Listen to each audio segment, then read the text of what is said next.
Mind is set, my grind is set, my heart on ice cold. I'm only here to even a score. Whoa. My mind is set, my grind is set, my heart on ice cold. We down right now, but did it before. Whoa. See from here we going up. Made the call, I shown up.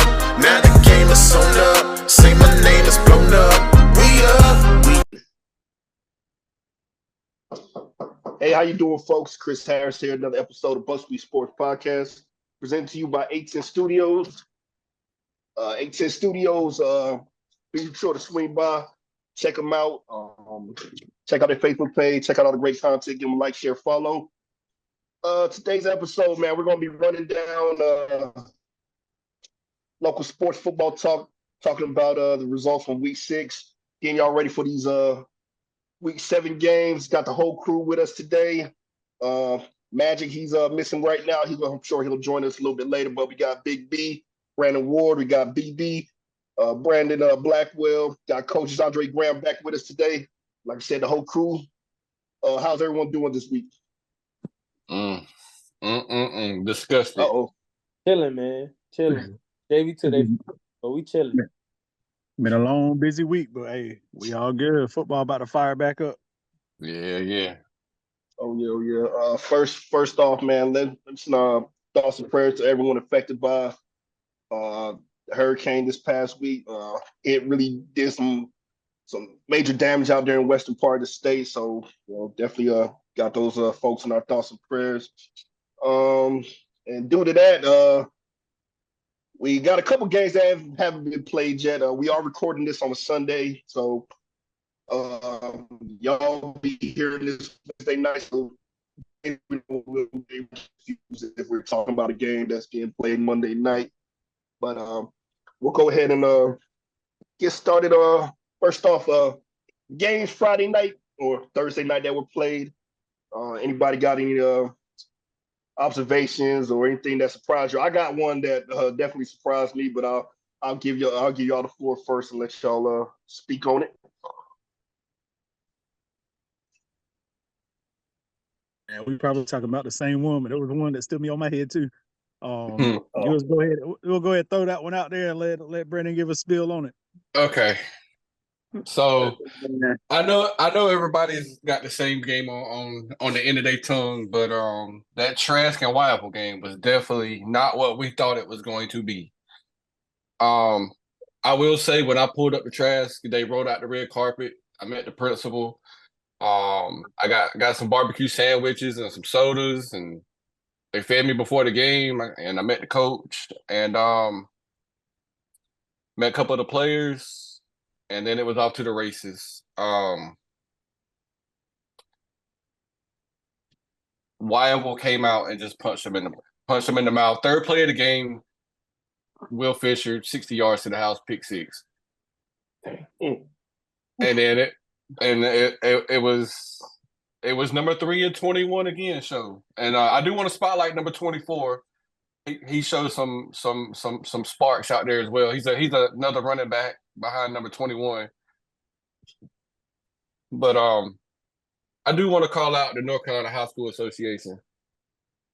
Y'all got to do better on training your black and white stripes. Oh my God.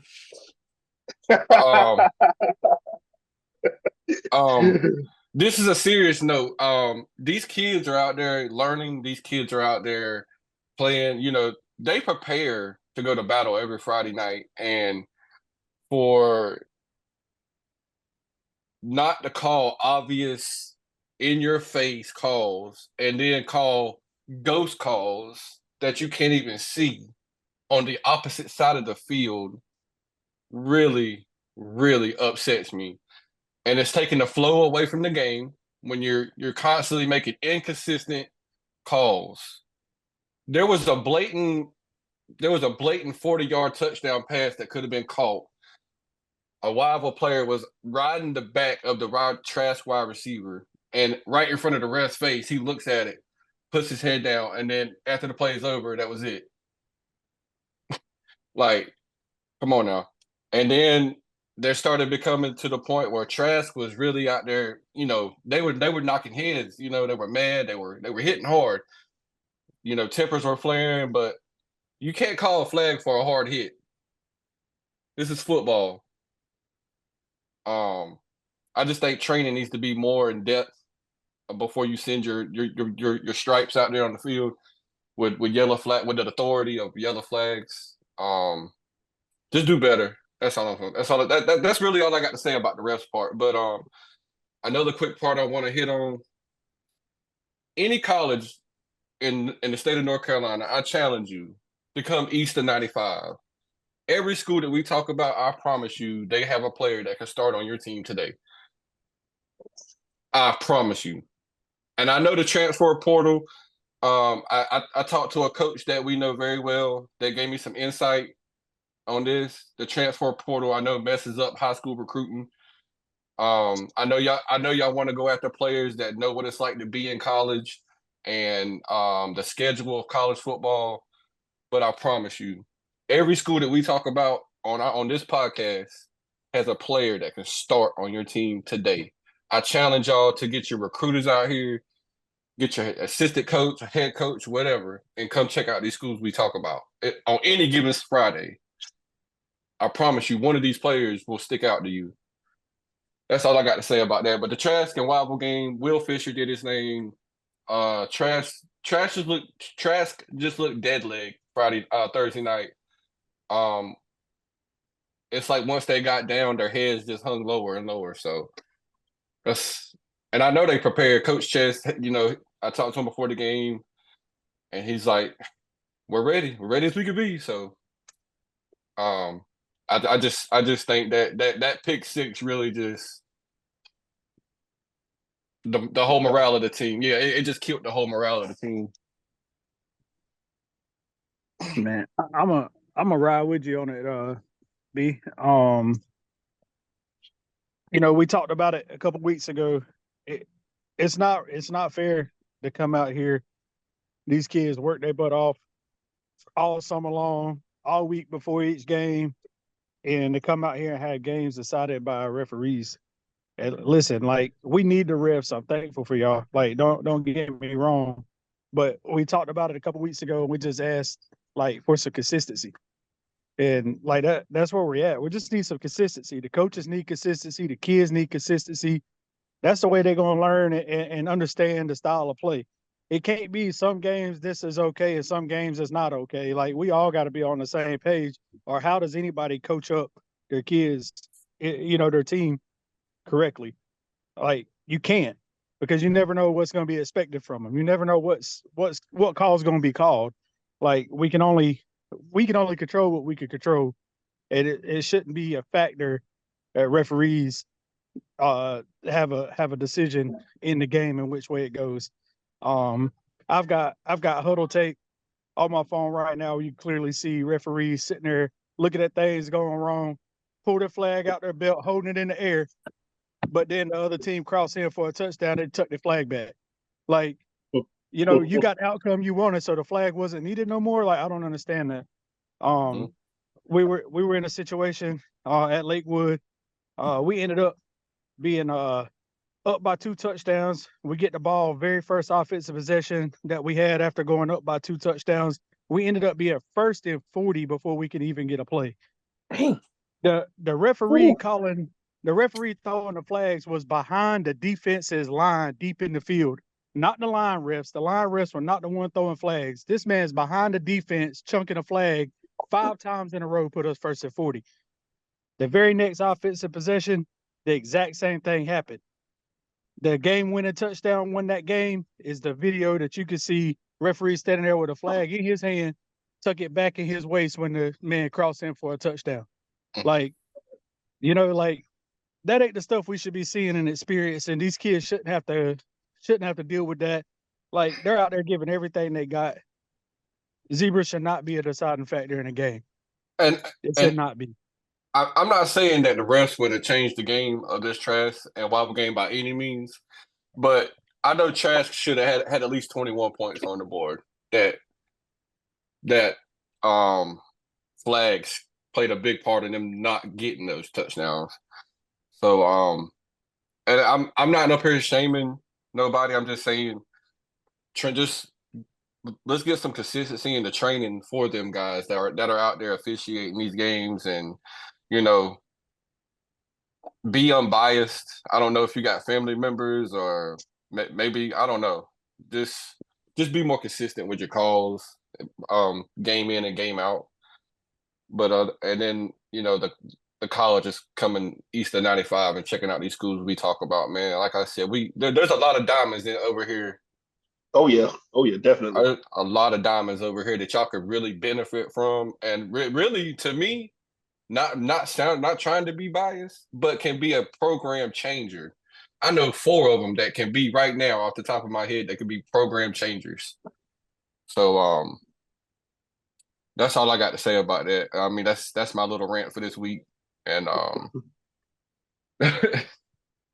gonna try to keep it. I'm gonna try to keep it PG. That's all. That's all. Hey, that's real though, man. There's some That's talent all out good. here. We Hey, say it's it every definitely- week. There's some talent out here. Y'all just got to open your eyes so you can see it. I mean, if there's a better way for them to be seen than showing up to the combines and sending film, y'all let us know so we can help them. I mean, that's what we're trying to do here. So if somebody sees this that knows a better way, hey, let us know. Because, I mean, I see some guys that got offers that I'm like, how? And I see some guys that I'm like, I know this kid's got some D1s and got nothing. I mean, so if there's something we're missing, you know what I'm saying? Like, hey, somebody help us out. Yeah, definitely agree. Speaking on my thoughts on the Trask and the Whiteville game, like I said, there were some things that some red flags that kind of concerned me as far as Trask goes. Like I said, I was looking at their non-conference, their schedule to that point, which, like I said, you have no control over. You got to play who's in front of you. But just looking at the combined record of the teams that they had beat, I think it was like 4-15, and then like that one red flag that really stood out to me was that Dixon game. So I figured they would have some issues with Whiteville. I didn't think it would be that bad. I felt like Whiteville's a really good football team. Whiteville's battle tested. They're a solid definitely a top 10 2A Eastern team. They're going to be in the conversation come playoff time. They could easily be undefeated right now. So that's it's not surprising that Whiteville came out and played the way they performed. They're a really solid football team. Great coach. Shout out to Coach JP Price. Like I said, they got some good things going on for them over there. I'm a fan. yeah. I picked. I picked against them twice this year. That was this past Thursday was the last time. And Coach Price, that was when he walked up to me when I asked him could I interview Will Fisher. He said how's them words taste? Hey, real cool guy. Cool guy. But man. to think about it real quick though, that's cool that he's checking out the show too. So man, shout out to the folks down there in Whiteville. Like I said, I love hearing stuff like that because that's okay. You're watching, so hey, shout out to all the folks down there in Whiteville checking us out, man. Like I said, Will Fisher, great performance. He was our BuzzFeed Sports player of the game. The Trench Warrior of the Week was big man Gio. Hey, I mean, like he reminds me of, like I said, I was talking to Brandon before we started, just like a young Trent Williams, man. I mean, the kid is. I mean, we talk about a sophomore. He's already 6'6", 300 pounds. Like, yeah, he's gonna be a good one, man. He lays hands on you. It's two places you're going. You're either going down or you're going whichever way he's pushing you. Hey coach, I want a 6'6", 300-pound man up there. I'll take you. My fault. I'm in my head at him as a sophomore, and I'm thinking like, what school? Y'all said what school he go to? Trash. Does he have any offers? We don't. And the crazy thing that we know of. That's crazy though. 250-pound dude at 71st that just plays on the opposite ball of him. That just got an offer from Georgia, NC State, West Virginia, and Florida State. Whew. So that's where it also comes in. Like, these coaches have to see, like, bro, y'all can get this same amount of talent. Giving all props to the kid from 71st to get them kind of offers at 71st not being out there in the Raleigh schools because Right. these coaches at these D1 schools just don't want to make the trip down here because they're like, well, we got this in our backyard and it sounds good because of the way it looks, but then you get it and it just doesn't turn out how you thought it was going to turn out. But boy, we could definitely use one of those on the O line and the D line. It'll be greatly going both ways. Right. But yeah, definitely a shout out to Trash. That I've heard a lot about that sophomore class they got. And they're going to continue to get better and better. I felt like this would have been a coming out party for them if they were able to. Because like I said, they're not being talked about a lot. But like I said, a win like against a team like Whitefield would have been something. Okay, all right, people gonna start paying attention now. But their time is coming, man. Like I said, the strength of that team is their sophomore class, and you're definitely gonna be hearing about them over the next 2 years. So definitely a shout out to Will Fisher from Whiteville and Jill Drigger from Trash. Oh, yeah. But when experience meets the size and talent, it's gonna get real out here. Yeah. Oh, it's gonna be something. It's gonna be something to it's gonna be something to watch. But and I know another game that he's talking about from 71st too, man. I watched that kid play like 3 years ago. AAU ball up in Charlotte. I can't remember his name to save my life right now, but my son went and played a game with them up there, dude. 3 years ago, that kid was looking at my forehead. You know what I'm saying? And I'm right on 6 foot. And that kid was looking at my forehead 3 years ago. He was an aggressive, very passionate ball player then. So I just found out a couple weeks back when I went watch 71st that he got those offers from Florida State and stuff. So, yo, man, I'm super happy for that kid. He's a good one, man. He believes in that team and brotherhood. He loves them guys out there. So I don't think they could have offered a better one. And then what puzzles me is North Duplin. North Duplin has a guy that has Florida, Georgia, UNC, NC State, all these offers, and he's right down the road from, right. Y'all need to travel some more, a little bit more around Duplin County, my guy. Just a little bit further down the road. Look, right. if you found one there, I bet you're gonna find a couple more. Like, come on now. But I'll give you my email. Contact me and let me know why you don't want to be here. But what we're gonna try to do, and Magic, I don't think he's gonna be able to join us. But it was something he was talking about last night. We're gonna try to, like I said, when we get a player of the week like Will Fisher, we make our our weekly post about him. We're gonna try to attach his a huddle film to it and tag as many colleges as possible. So just another idea just to get the kids seen, man. And it's a ton of kids like that out there that are being overlooked and under recruited, and the talent's here, man. I mean, small town, blue collar kids that are working just as hard as the ones at these bigger schools in Greensboro and Raleigh and Charlotte. Like I said, just man, take a trip. I know it's hard sometimes to navigate here in the sticks, but you got like Brandon was saying, man, there's some diamonds in the rough out here, and we're gonna do whatever we can to shine more light on these kids and hopefully give them an opportunity to be seen and land that elusive offer that they're hungry for. So, like I said, you won't find a hungrier bunch of kids than down here in these small rural towns, man. They love football, they love the game, and they're ready. They just want an opportunity. That's all they want. They just want an opportunity. And I'm gonna speak one more thing on that, Chris. I know if they're not on X, formerly known as Twitter, like, hey, parents, students, like, y'all get your profiles built on there. No crazy mess, strictly football. Get it built on there, because I've still seen. Matter of fact, I saw a post today from a college coach / recruiting. They're still posting saying, where's the 25s and 26s at? There's coaches out there still looking, man. y'all get on there, dude, and look up any colleges you could think of. And when you start following certain coaches and certain, programs and recruiters, more are going to pop up on your feed. Everyone you see, Oh, man, yeah. follow them. You see them throw them posts out there talking about where's the 25s, the 26s at. Hey, Yeah. man, throw your name in the hat. Yeah, post that film. Yeah. Keep your stuff updated. Oh, Yep. parents, fans,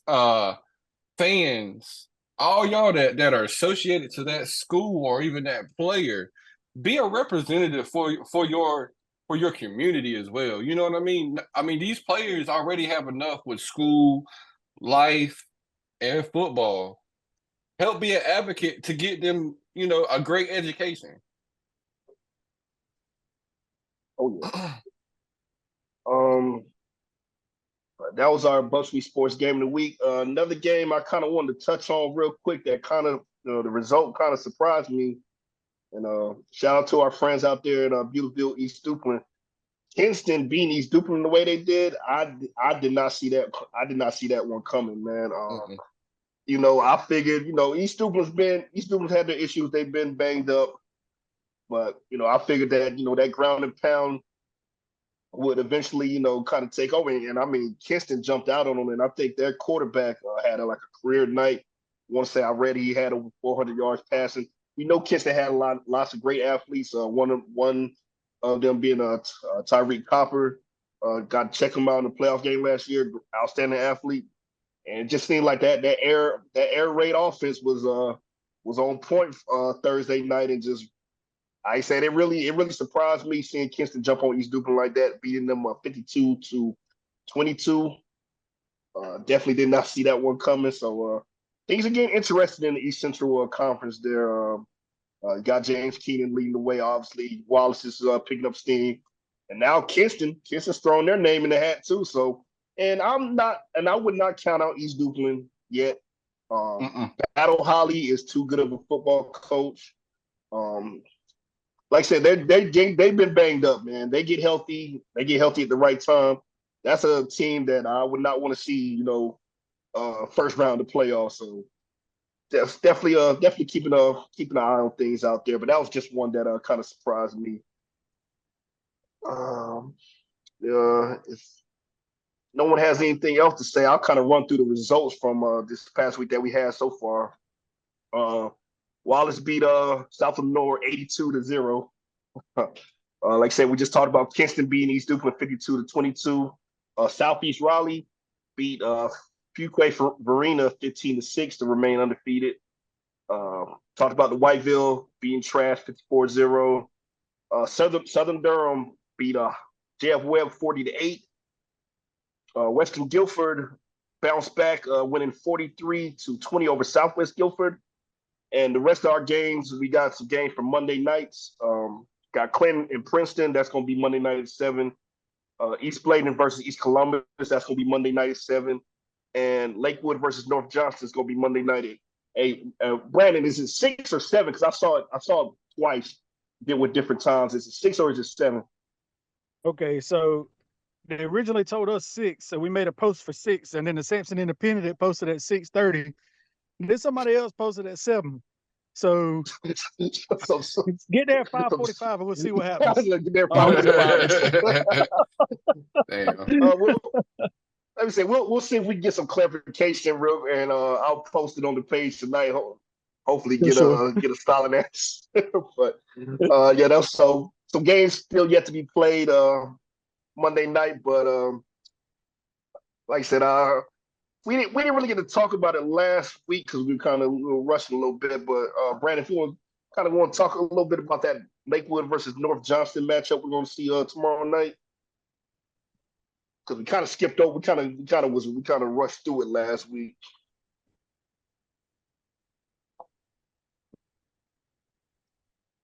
Oh, did we lose them? Oh, I'm here. I'm sorry. Hey, sorry guys. I'm visiting with some family, so I'm kind of having to kind of go both ways here. But yeah. So the Lakewood North Johnston game coming up, man. Of course, it's going to be exciting. We see North Johnston gave Midway a good little handful down there. So I'm expecting this to be an exciting game, a hard fought game as well. I'm just hoping and praying that the majority of our guys, our starters, we had some that had to lead the field there and during the Red Springs game, and we had a couple that were already on the sideline for various reasons. I'm really hoping that the majority of those guys can be healthy and make it back on the field. I haven't heard anything crazy, so I don't know 100%, what's going on. I'm saying regardless, I mean, Playwood's gonna put up a fight. I mean, they're gonna ball out regardless, and it's at home. But we know, from what we've seen from North Johnson so far, they're some brawlers. They're gonna stay in the fight as long as they can stay in the fight. Yes, sir. Scrappy little team, man.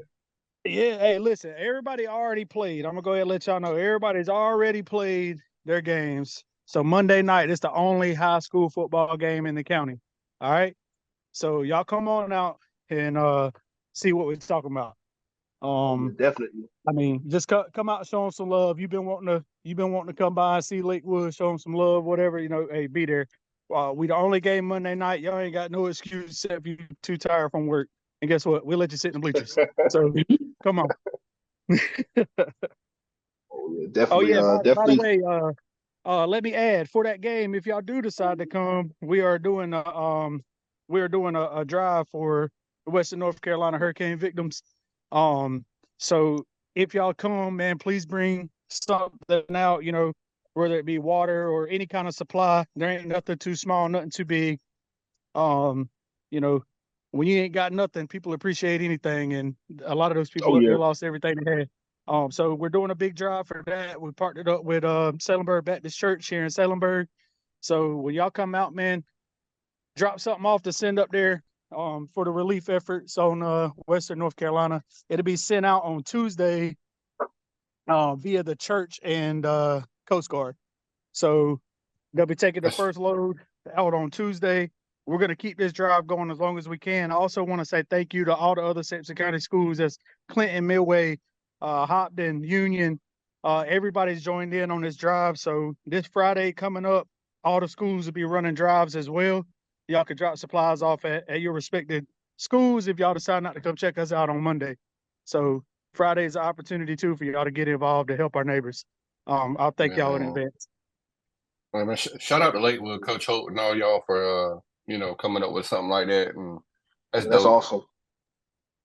Yes, sir. Yeah. So Coach Holt actually has family up there. I talked to him a little bit on I believe it was Saturday afternoon. His parents live up there, and his brother lives up there. Oh. And I guess the cell phone towers and stuff went down, so he couldn't speak to anybody.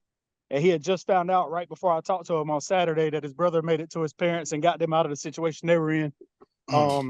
So that area up there is very near and dear to his heart, and the church down here in Salemburg was doing something, and he jumped right in with both feet, and he said, "Hey, Lakewood's all in. We're going to do everything we can."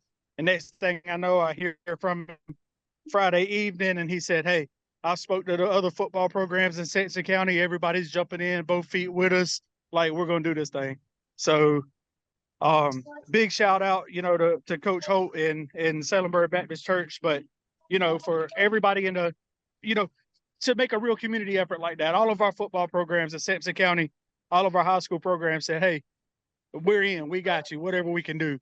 So there's some joint efforts going on, and they'll get together at whatever school they're playing at and drop their supplies and stuff off, and so it's a big thing, man. And I've been doing the flyers and stuff for them and sending stuff out, and I told them, I was like, it's one thing to be Samco strong, which I know we strong out here. We love our communities. We'll fight for each other and with each other, whatever it takes, but it's time to be North Carolina strong, help our neighbors out west. So yes, we're going to stand up and do that. Yes, sir. That's great. Awesome, man. Once again, thoughts and prayers to all those affected by the hurricane out there in the western part of the state, man. And just good, like you said, it's awesome to see everyone come together for something. Just it's like I said, it's something big like that.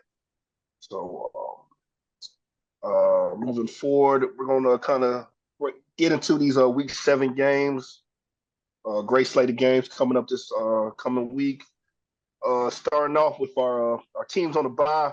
We only got one team on the bye this week. That's East Dukeland. So good chance for them to rest up and get healthy. First game we want to talk about, man.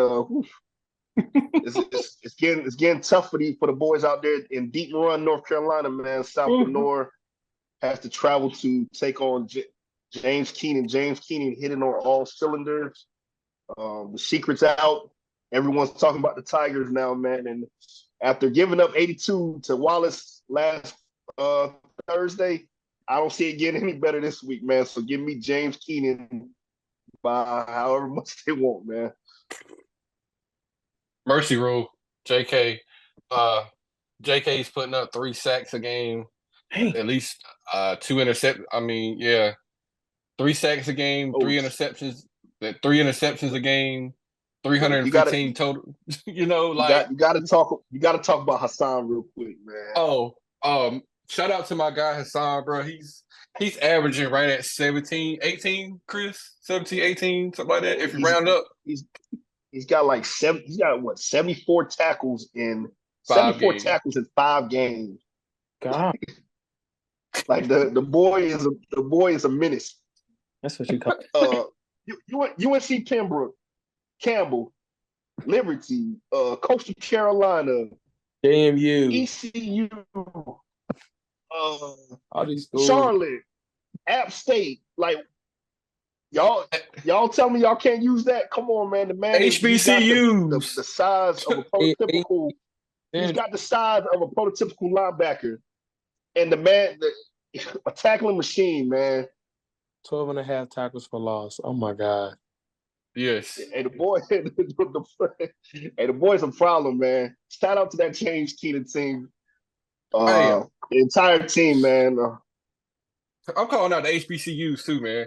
Yeah. Oh yeah, definitely. Yeah. Anybody, you got a college football team, right? Get your butt to Duplin County, Warsaw, North Carolina, and look at some of these kids, man. This kid tackling everybody. Right. He'll he'll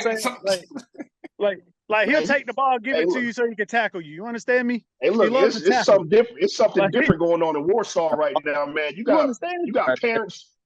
You got somebody's grandma in the stands came out there and made a sack last week, man. Hey, James Keenan,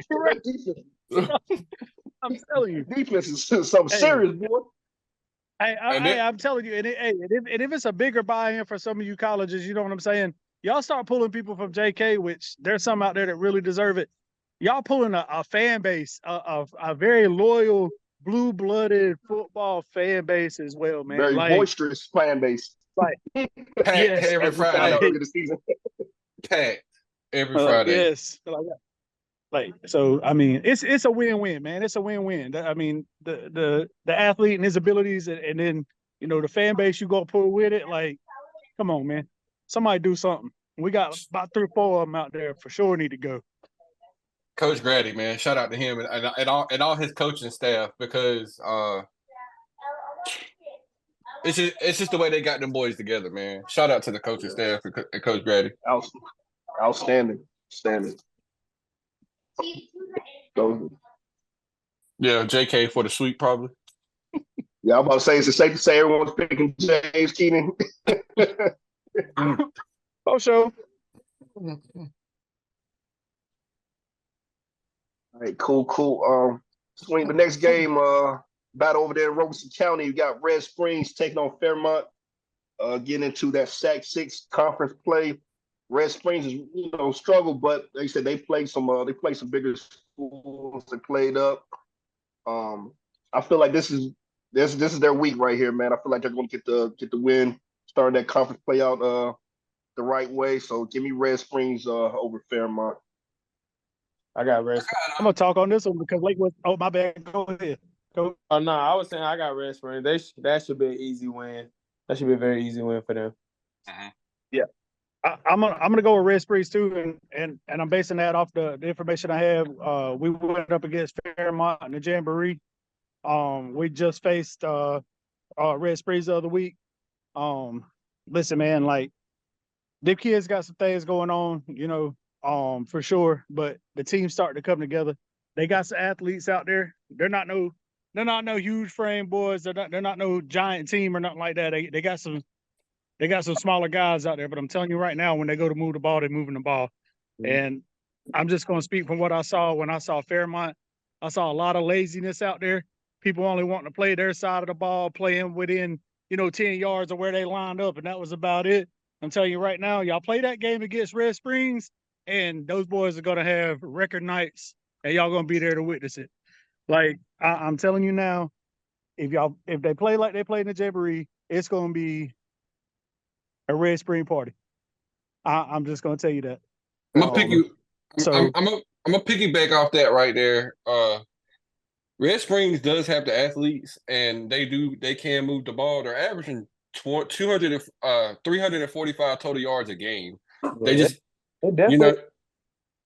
they just got to get it together. And I mean, Ellerby is averaging 110 receiving, and Mac is averaging 135 yards on the ground.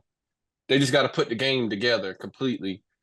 And Fairmont has -10 rushing yards a game. Dang. -10. look, I'm gonna tell you right now. Listen, like you could tell J Mac and Ellerby on something different out there. You know what I'm saying? Like their vibe is something totally different than the entire team, and I think that might be some of the hang up. That might be some of the hold up. Like if everybody really gets in and helps them boys and be that complimentary player that they should be out there lined up to the left, right behind, or wherever you're at. I'm telling you right now, they're a force to reckon with. They like I said, they don't have a ton of size, but even the defensive side of the ball, they're getting in your backfield. They got the speed to do it. They don't have to have the size to move your whole line. They just got to distract them long enough to slick somebody in the back. And I'm telling you, they don't just slick one or two back there. They're slicking two or three back there. I watched it, and we got a strong line. Our offensive line at Lakewood hasn't performed, the best all year, but I mean, for the most part, it's solid. We got some big boys up there. So they're coming up in our backfield. I'm telling you right now, hey, if they go ahead and finish getting this thing together and they keep going like they've been going these last couple of weeks, I'm gonna tell you right now, y'all better watch out. But I'm already predicting right now, Ellerby and J Mac have a career night. Yeah. And the thing is with Red Springs is they're a young team. Like they had a JV team, but I'm pretty sure if I'm not mistaken, they cut their JV program and moved all them guys up. So they have a very, very young team, especially on that O-line.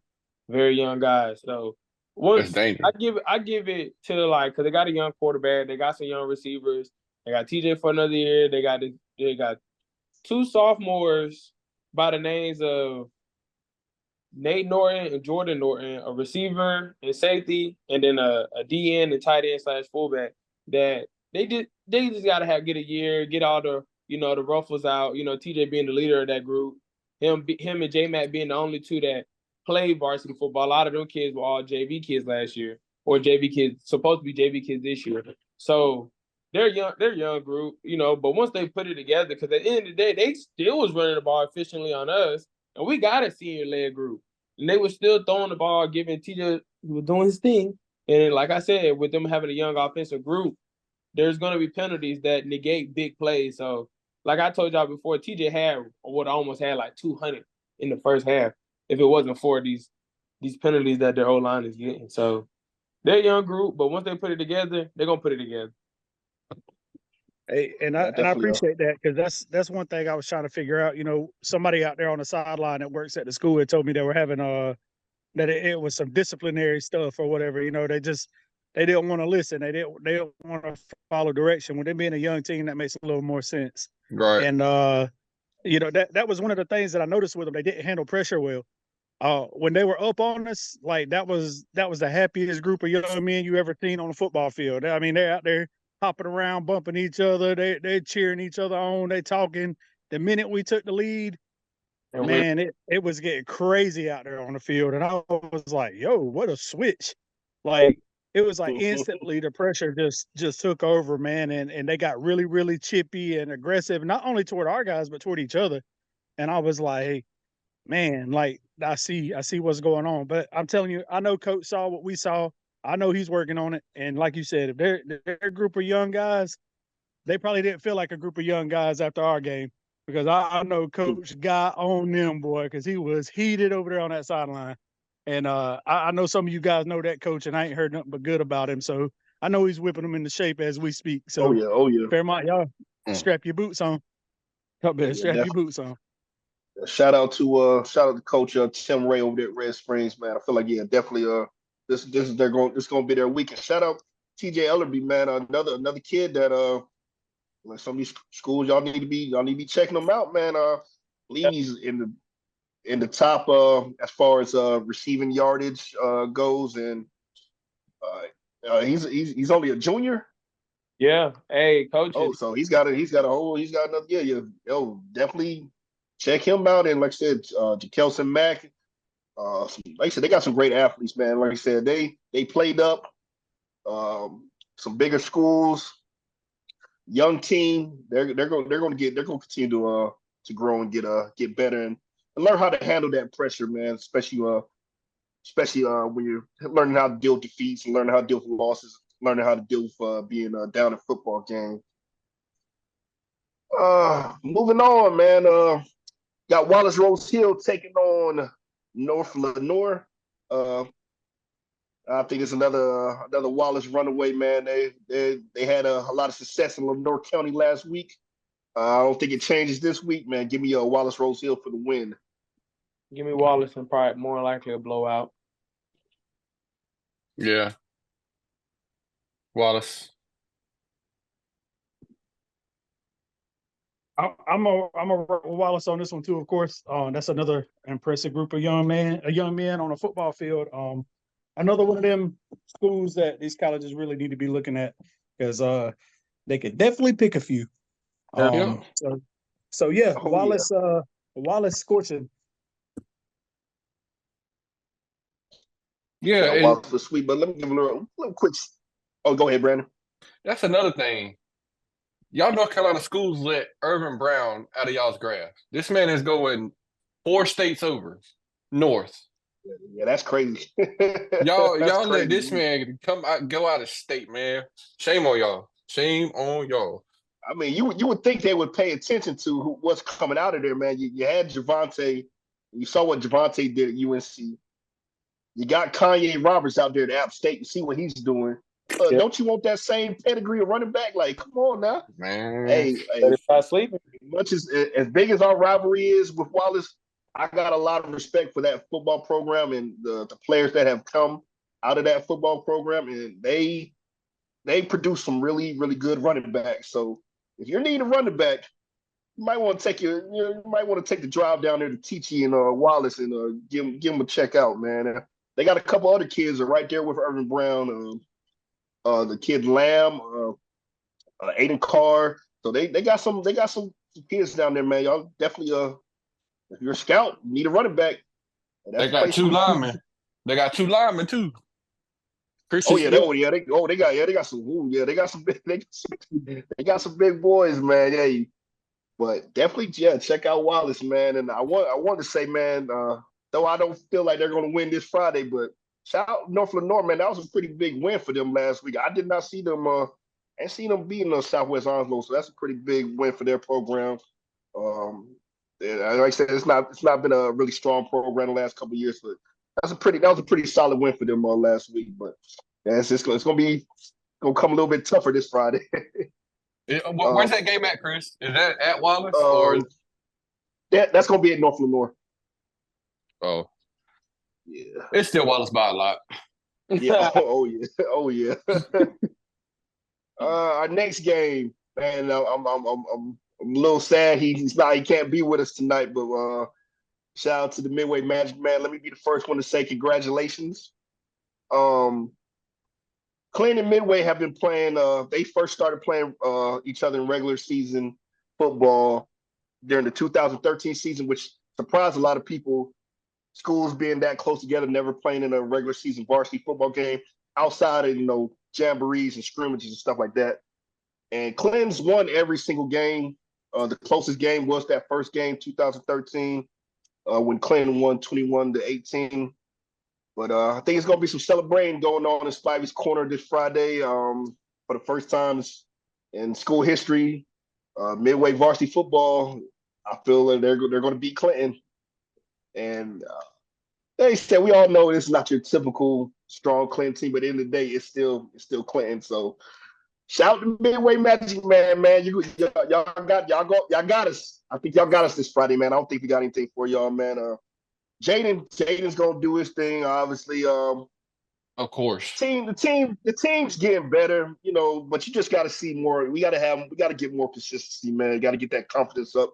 Don't know what's gonna happen tomorrow against Princeton, but Friday against Midway, I just don't see us being able to. I think Midway's when it comes to the Southeastern Athletic Conference, the SAC-6, the conference that we're in, the conference championship is going to be Midway versus St. Paul's. That game right there is going to decide the conference championship, in my opinion. So, like I said, I got Midway winning this Friday. But for my Clinton fans, middle school looks good. The JV's been playing really good. The future's bright, man. The cupboard's not bare. I know this is a rough season as far as varsity football is concerned, but kids are getting better. We got a young team. Got some good guys. Got some good pieces on JV. Got some good pieces in the middle school. We'll be back, man. So if you're gonna get us now, man. But I got Midway Friday night. I got Midway Friday night. Midway's averaging 30, 31 points a game. Clinton really hasn't found their neck on offense, or whatnot. But I'd put Jalen Williams at every position if you could clone him. I mean, hey, look, if I can get 22 Jaden Williams, we'll be undefeated, right?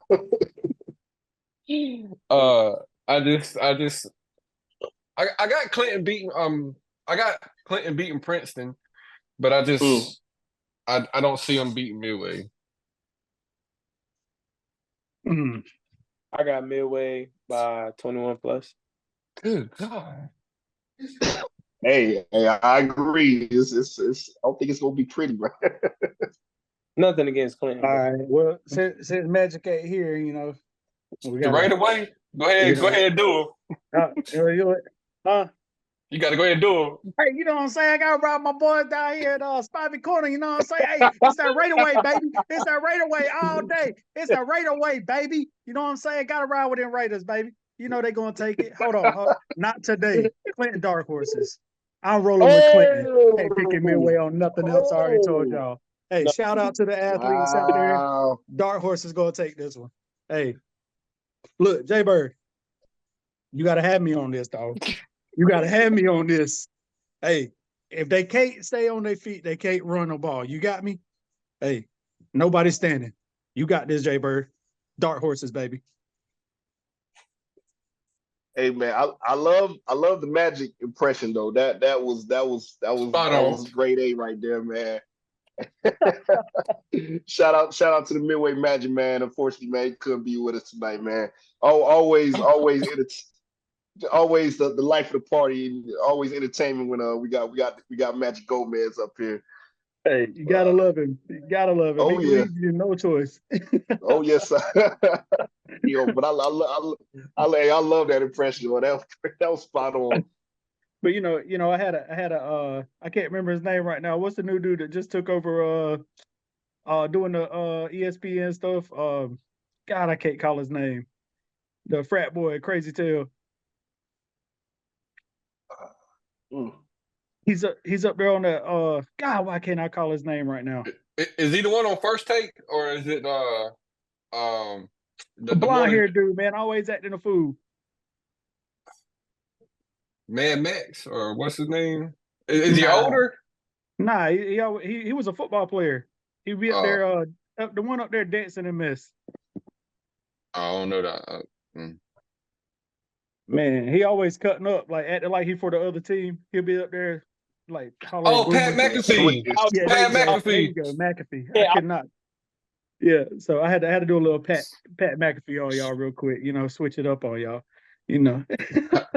How he did the Georgia Bulldogs and he picked Alabama. Yeah. He talking Oh, about man. had him hollering. Hey, look, he had him hollering. Boomer Sooners. He said Tennessee. They all said sucks. He said not today. Give me Tennessee. Like that man be killing me, boy. So I had a little magic Oh, man. McAfee y'all real quick.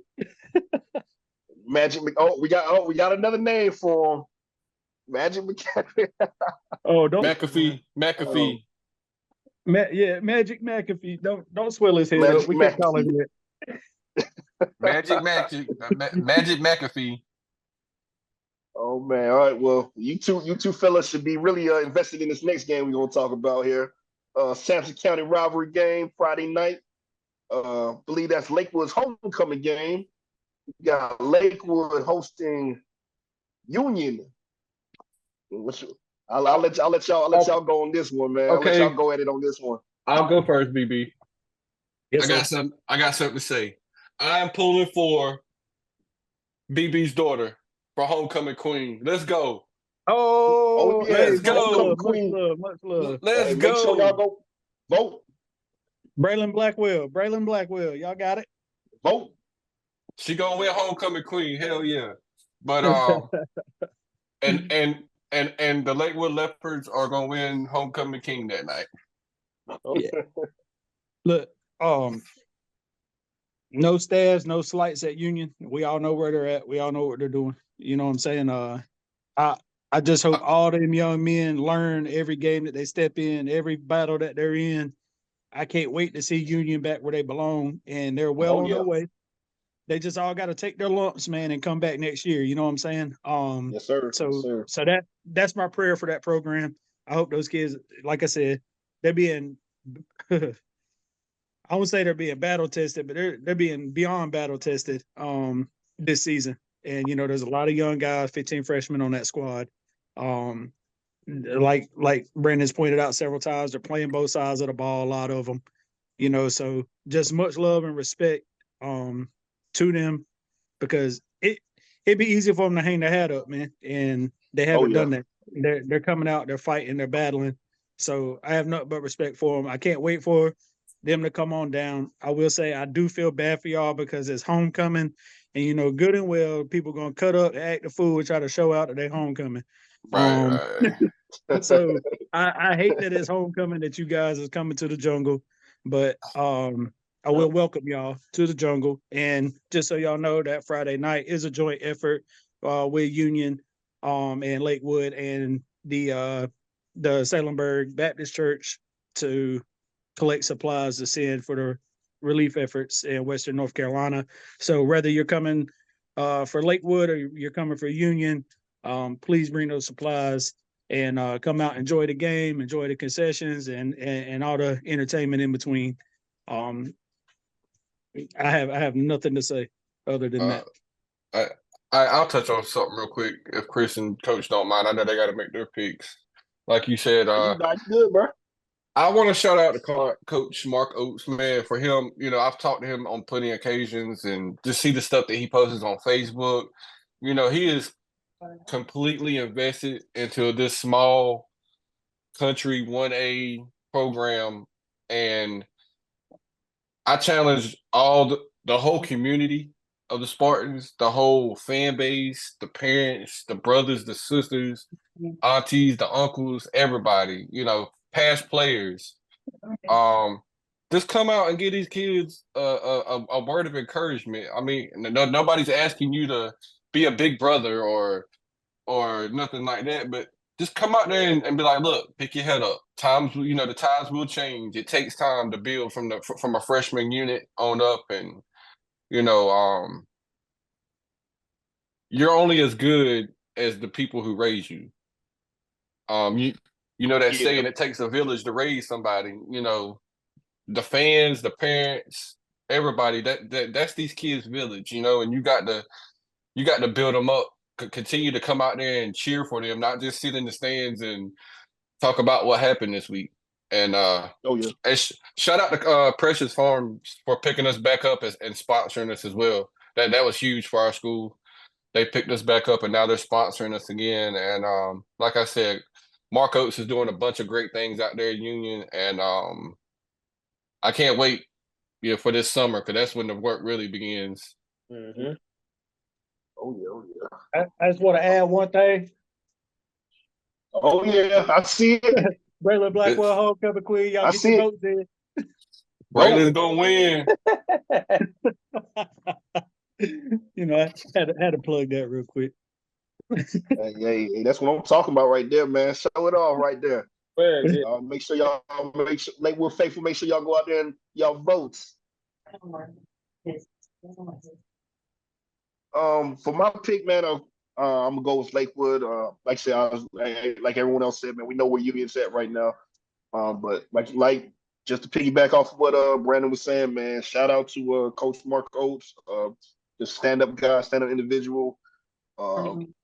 He like I said, he's gonna turn this thing around, and like y'all said, man, Stafford County football is so much better when the Union Spartans are in the conversation.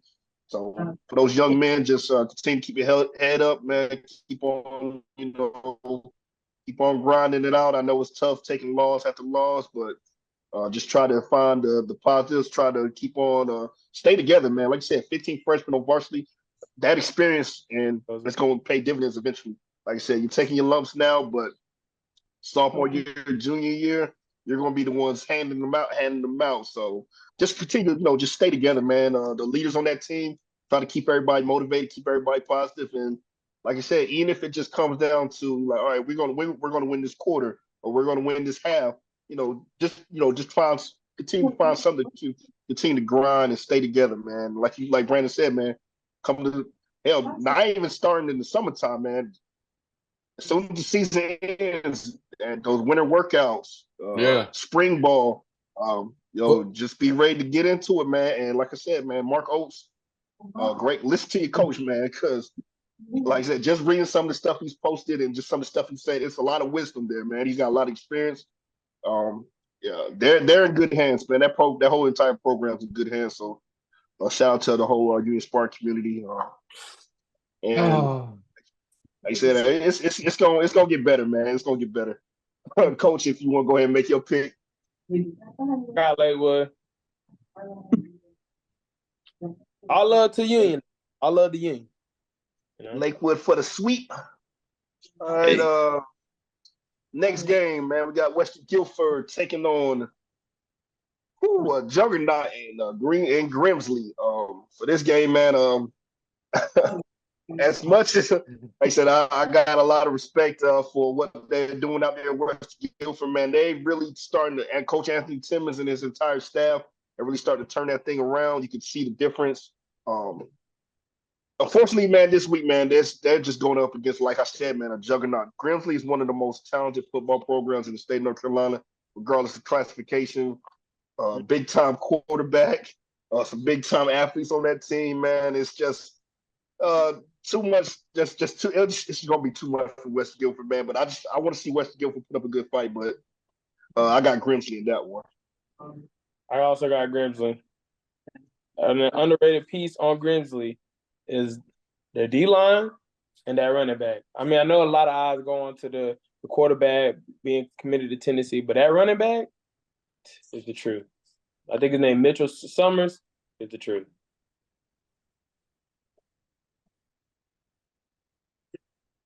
Go ahead, BB. I'm going WG.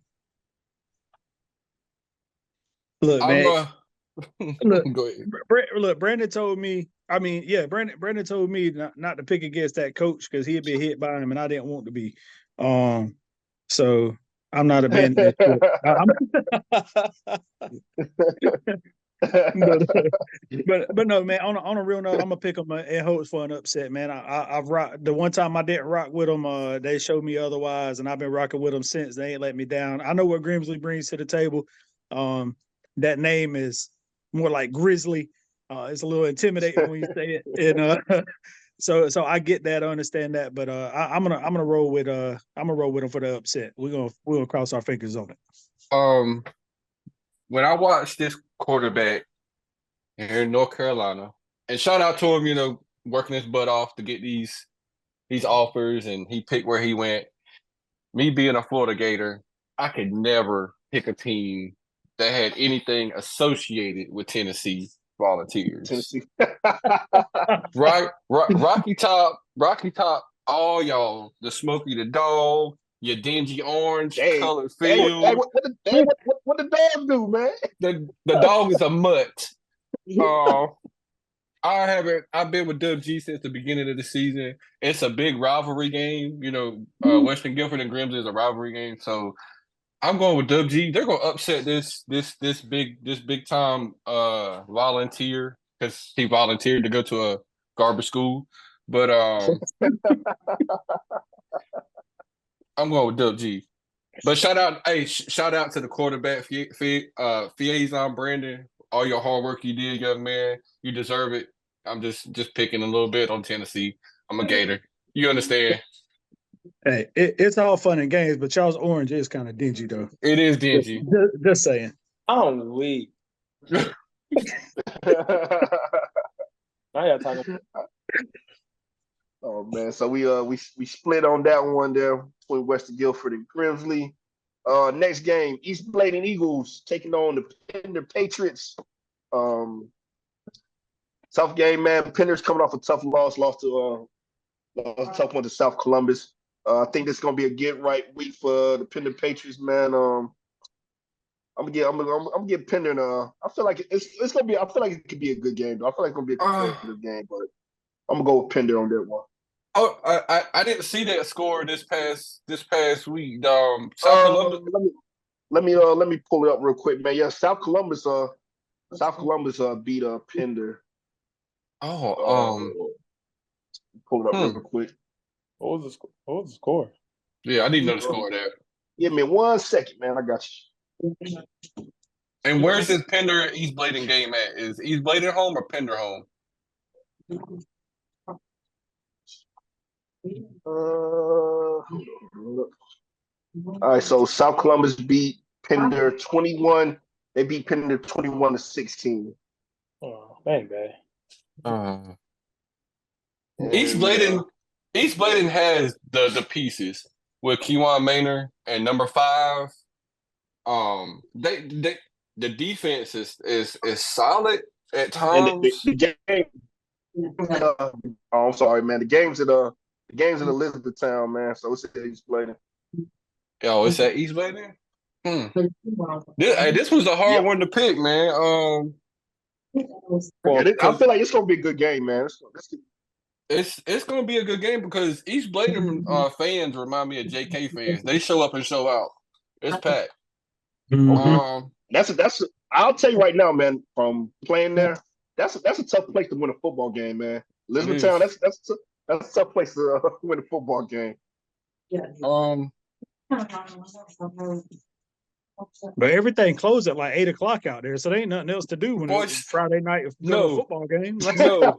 It's the one gas station at the traffic circle. That one gas station at the traffic circle is open. Brandon, what's that Italian restaurant like right there? It's a real good Italian restaurant there, man. That food hey, what's that the name of it right now? We ate at? What is the name of that place? What's the I'll go to the game just to go to that Italian place. Oh, Giorgio's. Oh yes, sir. Yeah. I'll go to that game. I'll go watch East Bladen just to go there. You feel me? Go there for a pregame meal, I'm man. gonna walk in with my plate of food. Hold on, y'all. I still can't look past that bowling ball they have at Pender, man. If East Bladen comes out, if they come out playing soft defense and Pender gets him a rolling, it's gonna be a long night for them.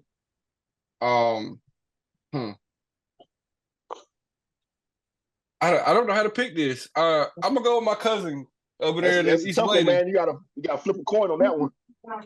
I'm going with East Bladen. I got Pender in the close one.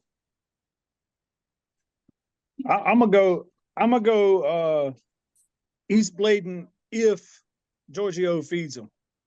If Giorgio's a feed them at about 3:00. They're gonna have itis.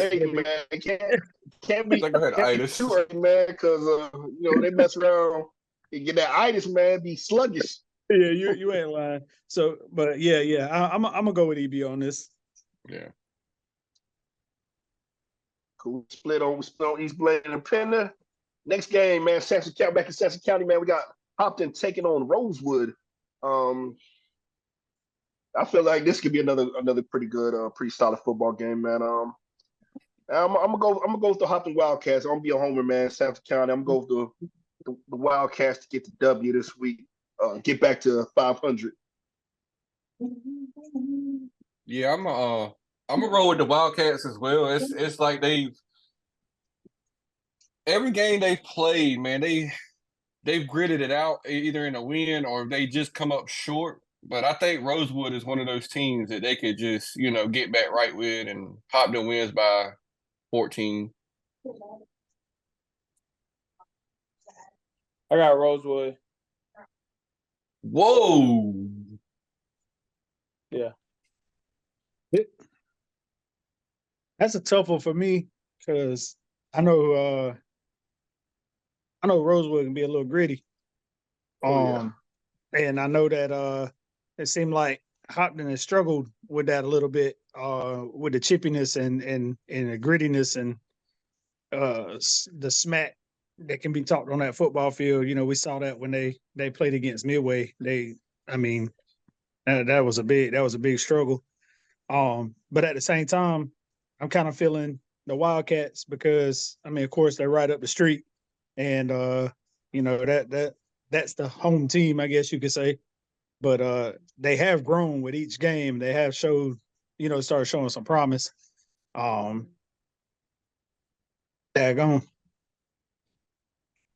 Yeah. I'm gonna go with the little Wild Kittens. I'm gonna go with the Wild Kittens. It's gonna be tight, but I'm gonna go with them. You said, man, we're getting into the nitty gritty of conference play, so it's gonna be some tough matchups, man. Some tougher picks. Everything ain't gonna be easy. It's gonna be a little 50-50 games, man. But shout out to Hopton. Let me talk about Reggie Thompson real quick, man. He's just like Ellerby and Red Springs, man. He's one of the top wide receivers as far as statistics in the state. So only a junior, so man, colleges, another place you need to be taking a visit to, man. You need a wide receiver or just looking for just outstanding athlete, man. Swing by Noon Grove, check out Reggie Thompson, man. Check out Daniel Aguilar. What's the defensive end's name, man? They got an outside linebacker defensive end out there, number 7, Malachi Clegg. Yeah. Like I said, man, check these guys out, man. Definitely some talent here in these small 1A schools. When I'm speaking on Reggie Thompson, man, Hopton's got a good pedigree of some solid wide receivers lately. We talk about Sean Wynn, who led the entire state in basically every wide receiver statistic last year. He's now at Hugh, but he did that at Hopton. So he did it. And hearing some of the coaches talk about Reggie. They say he's definitely cut from the same cloth, so definitely give him a look, man. Reggie Thompson, number 8 for Hopton. Said only a junior, so definitely someone to check out. I'm sorry, Coach, what were you saying?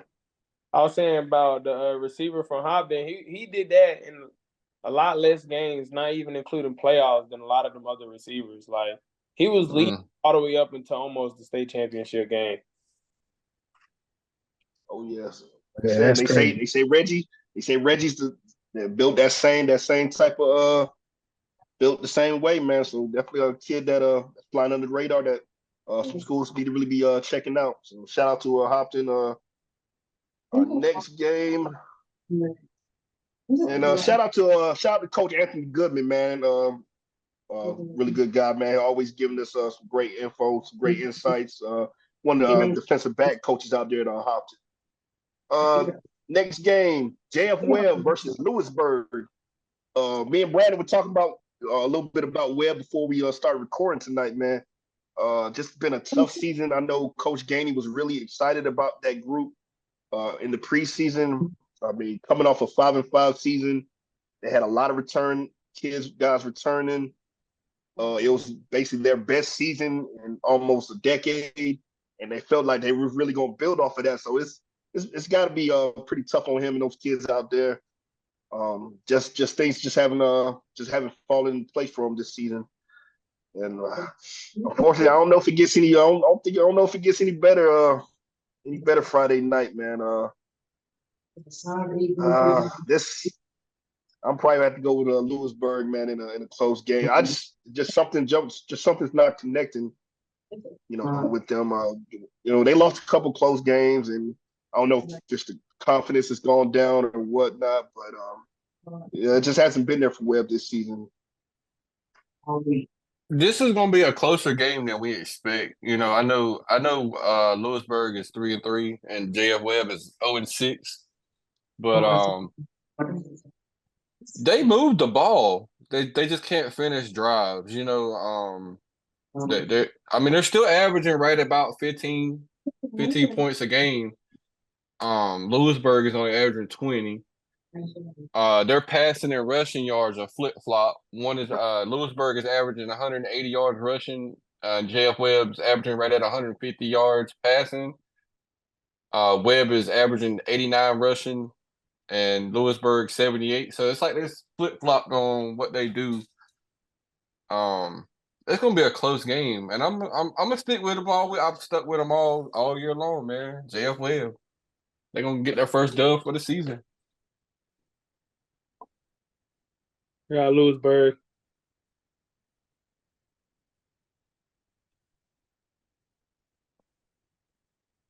Hey, BB, I think it's on you, bro. Yeah, I'm gonna go with Lewisburg on this one, man. I think I picked Webb last week. They burnt me up, so I just can't do it. Just can't do it. It shows you where. Hey, coach. Hey, coach. Just remember on this podcast who is loyal. I see that. Hey, there's loyal and there's loyal to a fault. Like hey, look, man. But look, at the end of the day, man, it's all love. Anybody watching this, please don't take it as a slight. We're not. We're just picking. We're picking. The results of the game, man. We're not talking trash on you. We're not trying to throw anything negative on you. We're just picking the game. So, like I said, I got a lot of respect and love for Coach Gainey and what he's doing out there. Recently promoted to an athletic director. So I'm loving all that for them. He's like another Marcos, man. They got the right person in the right spot right now, man. He's doing a good job. And one thing I really admire about him, and I talked about it in the preseason, that he's tough on their academics, man. He's serious about their academics. When he's posting stats, he's also posting kids' GPAs as well. So I love that fact that he, is pushing that whole student athlete thing. And like I said, it's just a tough season, man. It happens. It happens to. They played a couple tougher teams from last season, and like I said, they're going to be all the better for them, man. So like I said, tough season, but nothing, no slights against JF Webb, man. So shout out to Coach Gainey and his entire staff, and I'm a fan of a lot of those athletes out there, man. Yeah, man. Yeah.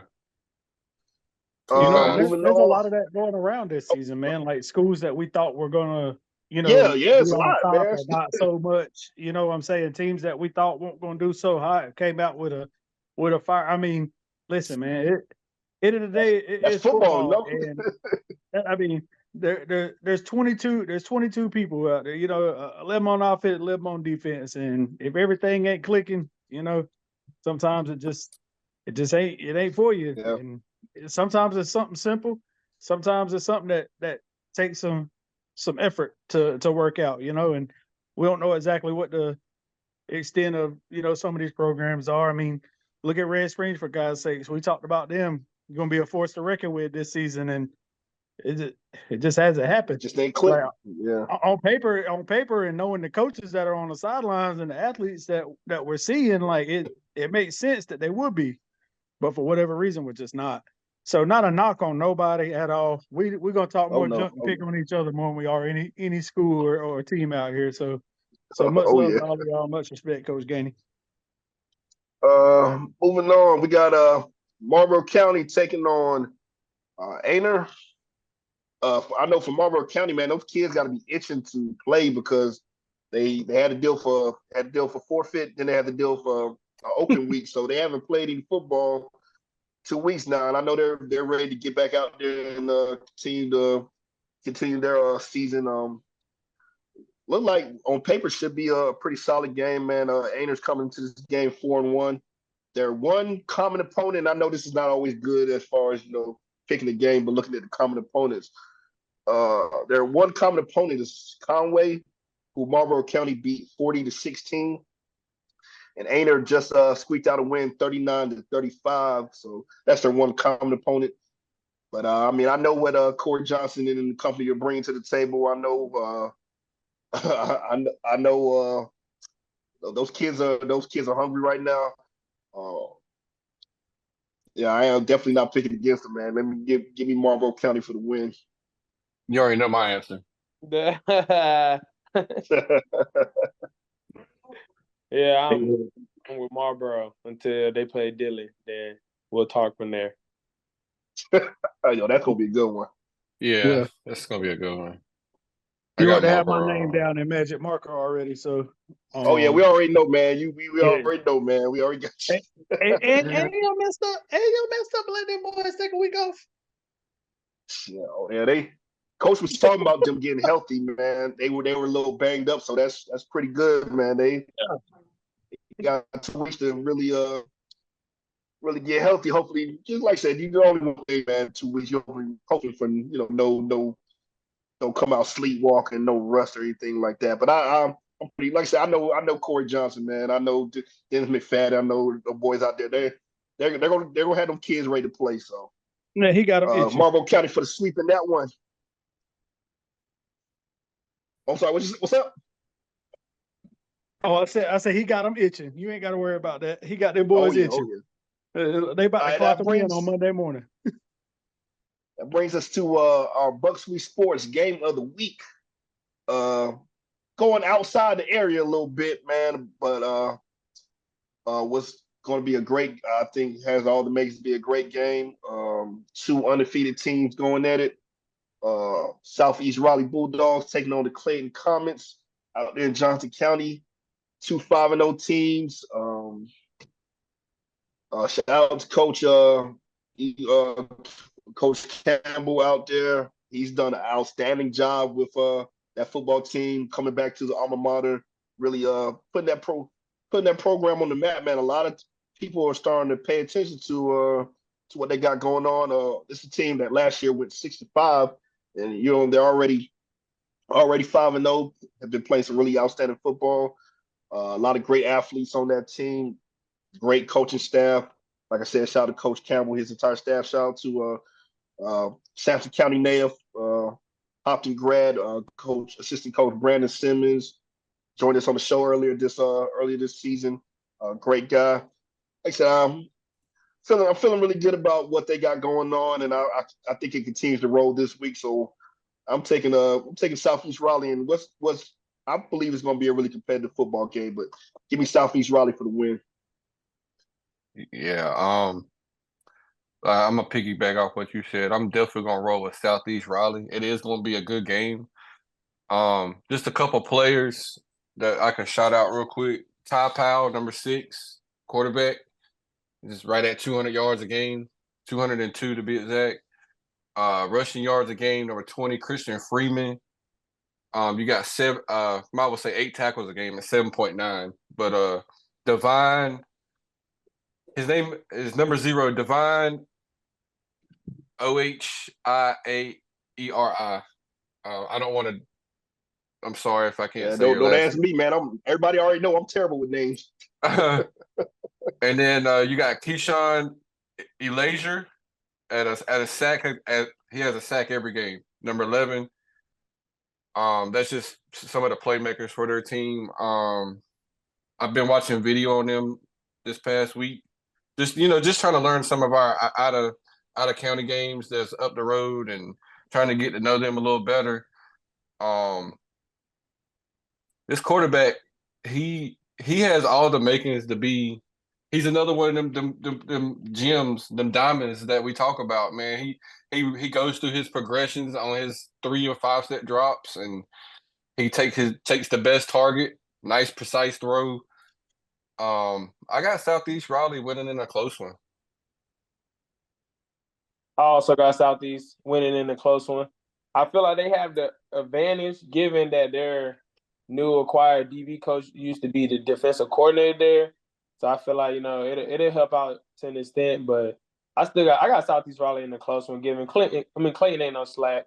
So and the quarterback they had that, I think if I'm not mistaken, committed to Boston College, they kind of replaced him from a dude from, if I'm not mistaken, Cardinal Gibbons, that he got all the same makings that the quarterback last year had. I'm a roll with Clayton on this one. I don't know. Back at early when we started this, we started looking down these lists and kind of talking about who we expected to be in certain conversations. And I remember running across Clayton, not knowing much about him, kind of studied into him a little bit there. And I don't know, man, they intrigued me. Seeing that they're 5-0 right now, they're holding it down. I feel like they can pull. I don't know if you really call it an upset, man. They got the same record here. Yeah. I'm gonna say Southeast is probably the more favored team in this. So if that is the case, then I'm gonna say Clayton, for the upset on this. I think the game's gonna be close. I think it's gonna be 1-0 for sure. But I'm gonna roll with Clayton. Cool. And once again, that's gonna be our Busby Sports game of the week. Once again, shout out to Coach Campbell for like I said, and all these schools, man, that we've been dealing with have been so welcoming and open and ready to give us access to the sideline, give us access to the players. So we really appreciate we appreciate all the hospitality, man. Y'all say y'all appreciate us for the coverage, but we appreciate y'all for letting us cover y'all, man, because you don't have to, but like I said, we appreciate so shout out to Coach Campbell and the entire Southeast Raleigh administration. Shout out to Coach Simmons, big time supporter of the program, always sharing, liking our stuff. So we appreciate them. And like I said, we just look forward to covering y'all and checking out a really great football game Friday night. Got one more game, and this we're doing this because we got the coach up here, man. So we gotta talk about his game this week. So we got the 3-1 Purnell Sweat JV Rams taking on. Y'all got Jack Brick this week. Yeah, we got Jack Brick this week. So, Coach, how y'all feeling about how y'all feeling coming off? They say y'all coming off that tough loss against Cape Fear. All right, you had your bye week. You got Jack Brick. How y'all feel going into this game? I feel confident at the end of the day because I know like our mistakes that we made in the game isn't nothing crazy compared to what it used to be last year. So I feel like as long as we keep playing our disciplined football, I believe in our OC to score the points that was needed. Cause like this game right here, I asked him, I was like, "What you need from me?" He was like, "Under 21," and we lost 18-6. Given their first touchdown, we got a 3-and-out, and our returner just fumbled the punt. Well, the ref said he fumbled the punt.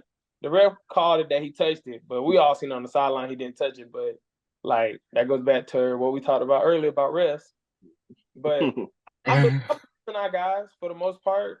So I found some new guys that showed me something new on the defense to where I can implement them to make my defense run more smooth and faster. And now they don't have to think as much. My goal with them is not to make them think. Just play football. Let me do all the thinking. But no, I believe in our guys, especially my group, given their JV group is a very pass heavy team. They love it, RPO, all of it. So like I told the DBs this week, I said, hey, this week falls on us. Grace Creek falls on the linebackers. I said, Cape Fear, that was tennis thing, the linebackers with the counter and everything. I said, but this week, it's on us. So we're going to have to put it together, and we're going to pull out of this thing. So our goal is to at least get one of these next 2 to 3 games with Southview, Jack Brick, and 71st, so we can reach our end goal of 6 wins. But I believe in our fellas. So I think it's gonna be a close one.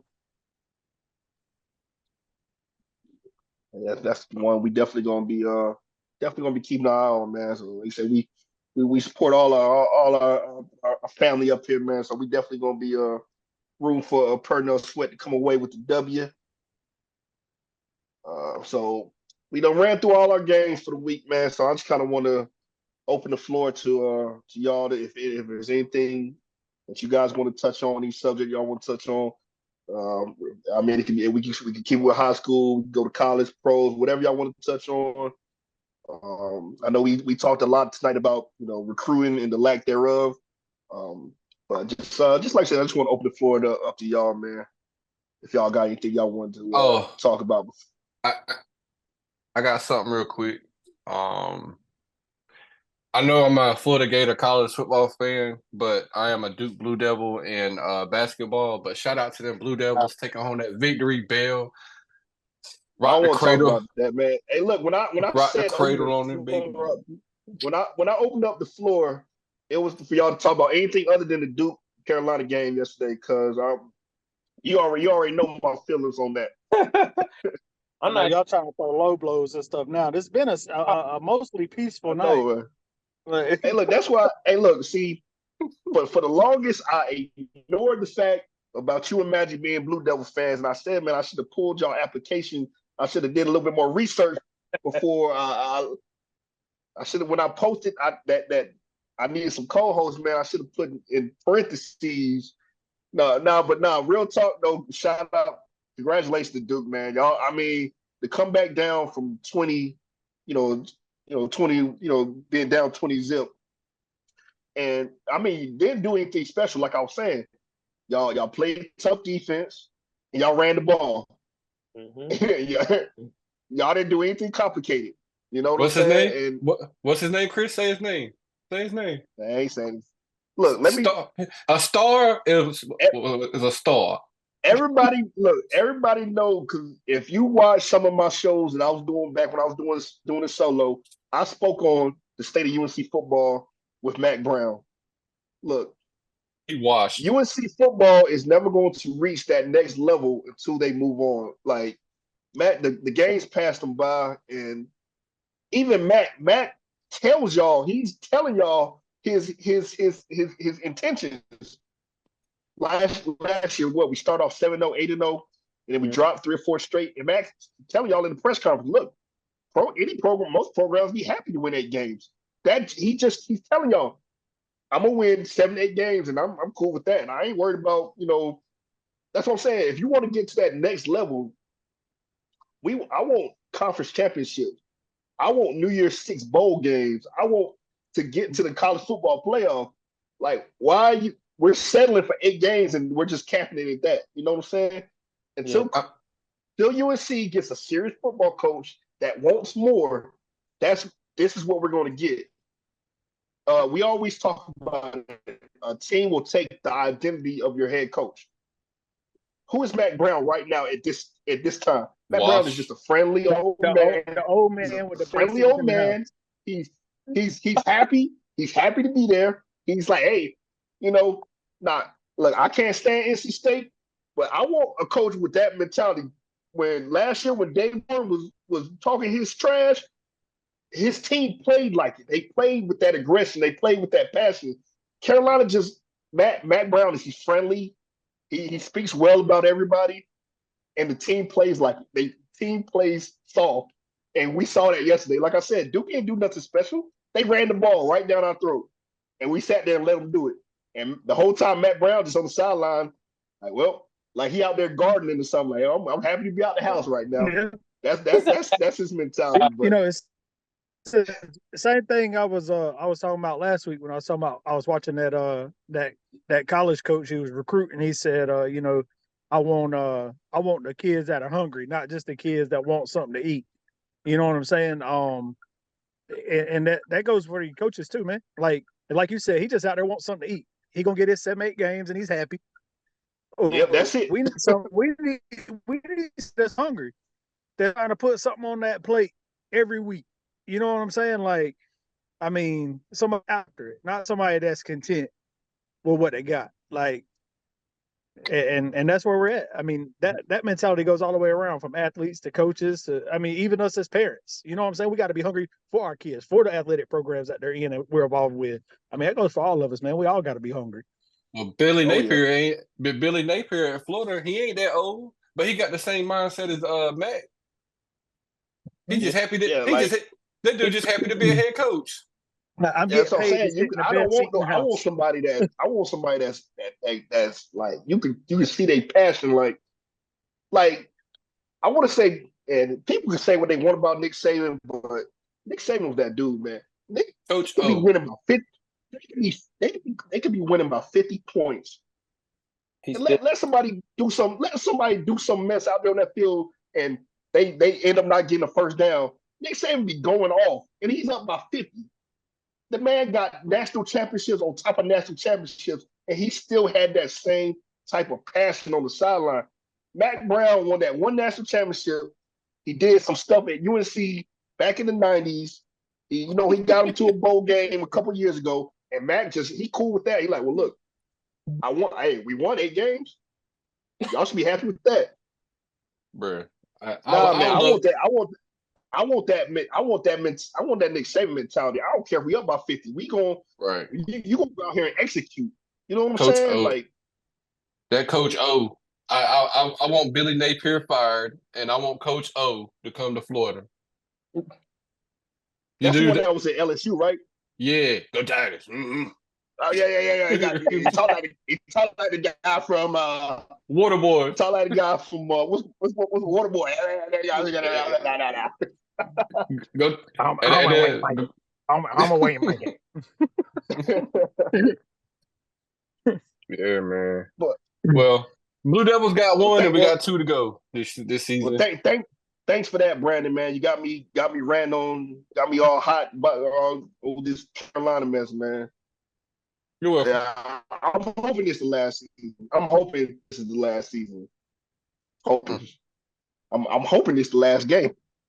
Bro, just step down, man. Just step down. he said just give it up. Just give it But up. all roads lead through Miami. It's Miami's conference to lose. Cam Ward is just one of the. Can we? Well, real quick, can we talk about the finish of that game though? Like, how do y'all feel about? Was that That was a touchdown. That was a That was a touchdown. touchdown, right? Touchdown. So Virginia Tech got.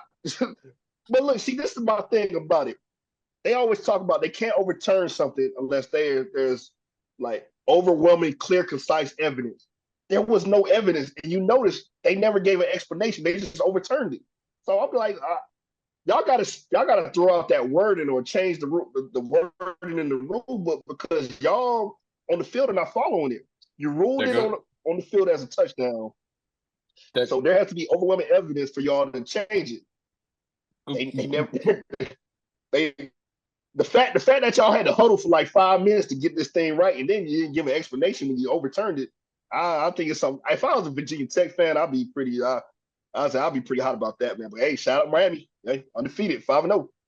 Hey, Coach, you get ready to say something a while ago. Talking about Miami. Yeah. Yeah, I don't know. That game, it was kind of sketchy to me, but You think that's a red flag on their end? You said what? I said, you think that's a red flag on their end? Coach Ohio State fan, man. Coach got what's my guy name? Hey, Jeremiah Smith. We got that man. That man was created in a lab. That kid was created in a lab, man. He ain't supposed to be that good that early, man. Test tube, baby. We got LeBron James. Real. He's really. That's what I call him. LeBron James on the football field. He's LeBron James. That's what we call him over here. I hope not him and the Diddy. But anyway, that's another story. Oh man, and on that note,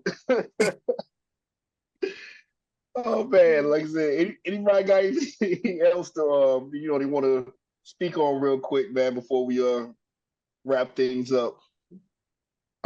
Just don't forget to drive at all these football games in Sampson County. Just bring Yes, whatever you sir. can: diapers, canned food, non-perishables, blankets, sleeping bags, whatever you can bring. It don't matter, man. Just help our guys out in Western North Carolina. And coaches that we cover, if you're watching this, anybody that watches us that knows the coaches, if y'all want to start sending me huddle videos, my email is wardw1581@gmail.com. You can send that to me and I can send them to Chris, because I'm sure Chris gets already a bunch of emails about from coaches and stuff. But I can help him out without his email being flooded. Send it to me and I can send it to Chris, and we can. Coaches, please send GPAs if you can. If that's not against the rules, I know some schools it's against the rules. These players that we mentioned a lot, we would love their GPAs to put with their huddle or their video. Just something to help these kids get noticed. That's all. Oh yeah. I'll add on to that. I'm also one that be more than willing to accept some of the huddle videos. Anybody that knows me or deals with me, you got a player, you want to discuss, shoot me an email. It's real easy. It's B, then Blackwell 1986@gmail.com. Super simple. If you didn't get it, shoot me a message on here and I'll shoot that over to you. We want to help any way we can, man. That's our number one goal. And we'll post those emails in the comment section so everyone can see them too. Cool, man. Cool, man. Well, if I no one else would has like to do one anything, more thing if we're not going anywhere else with it, Chris. If everybody's for it, y'all not opposed, y'all mind if we do like 15 20-second moment of silence for the victims out at Western North Carolina? Oh yeah, definitely. All right. So we're gonna guys, if y'all would, everybody that's watching, we're gonna just take 15 20 seconds or so moment of silence for the people out in Western North Carolina that are dealing with this horrible event with this hurricane that's come through and all the flooding. There's many of them out there that's lost everything they got. I know y'all probably seen the videos. You got people's houses floating down the road. There's whole towns that are flooded and washed away. Some news that I've got from people that's got family up there, their reports. There's no cell phone service, there's no food, there's no fresh water, there's no fuel, there's no nothing, man. Some of these people are in a really bad way, and we don't have any clue what the extent of that is. A lot of us here, may have family up there, but we're here on dry land, safe. We can still go to the store, get what we need. We can fill our cars up with gas. That's the reason for these drives. But it's been on my heart, man. If everybody wouldn't mind just taking that moment of silence, bow your head and whisper something special to the big man for them, because they're gonna need it. And we'll start that moment of silence now.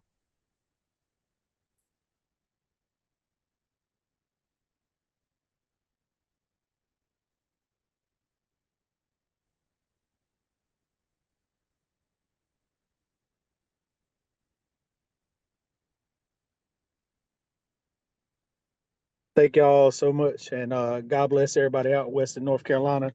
Everybody watching, man, let's chip in and do whatever we can to help these guys. I know they're a little far away. Some of us can't physically get up there and help, but any little thing counts. When you ain't got nothing, and somebody toss you one bottle of water, yeah, and that could be the difference maker in the day. So, Yes, sir. man, Yes, sir.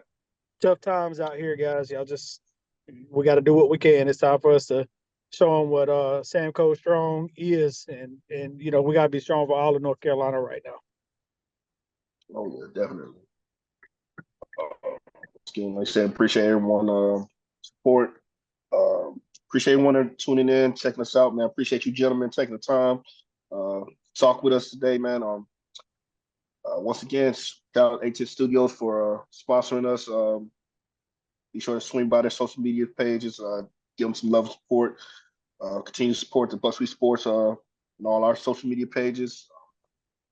Safe travels to all those traveling to the games Monday night and Friday night. Good luck to all the area teams. Good luck to all the players, man. Once again, like I said, y'all need anything, reach out to us. We're here for y'all. Definitely gonna keep this thing rolling, man. So once again, Chris Harris signing off for the entire crew, Plus We Sports Podcast. Y'all have a great night.